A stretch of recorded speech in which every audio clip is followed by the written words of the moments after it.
اردو میں ایک محاورہ ہے کہ مر کر بھی چین نہ پائے، موت آئی تو سونے بھی نہیں دیا گیا۔ یہ کہانی آج آپ کو میں سنا رہا ہوں ایک بے قصور لڑکی کی۔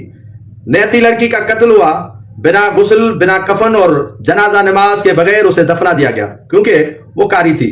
قاری ان نامردوں کی موجودگی میں قرار دی گئی جس میں سینکڑوں تعداد مردوں کی تھی لیکن سبھی نامرد تھے۔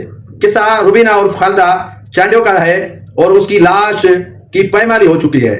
لاش کی پائمالی کیسے ہوئی ہے میں آج آپ کو بتاتا ہوں۔ اس کی لاش سمیل کر گئی ہے، اس کو نہ غسل ملا، نہ کفن ملا اور نہ ہی اس کا جنازہ ہوا۔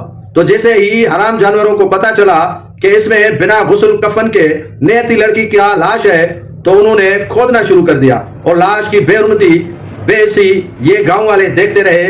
شیخ ماہی قبرستان میں ٹنڈو بستی ضلع خیرپور کا یہ علاقہ ہے، وہاں پر 5 سے 6 روز قبل ایک نیتی لڑکی کا قتل ہوتا ہے اور اس قتل میں 5 ملزمان کو گرفتار کیا جاتا ہے۔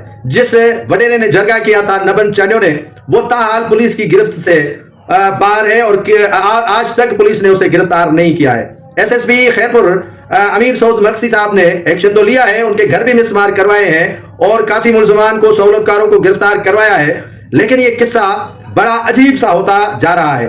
جس بیٹی کو والدہ قتل کروانے میں انوالو ہو، والد قتل کروانے میں انوالو ہو، پولیس کا ایس ایچ او حاکم ہاشم جکھرو اس قتل میں انوالو ہو اور اصغر گوندل جیسے پیپلز پارٹی کے رہنما اس قتل میں انوالو ہو سیدھی اور انسیدھی طرح، تو پھر انصاف کہاں اور کس کو ملے گا؟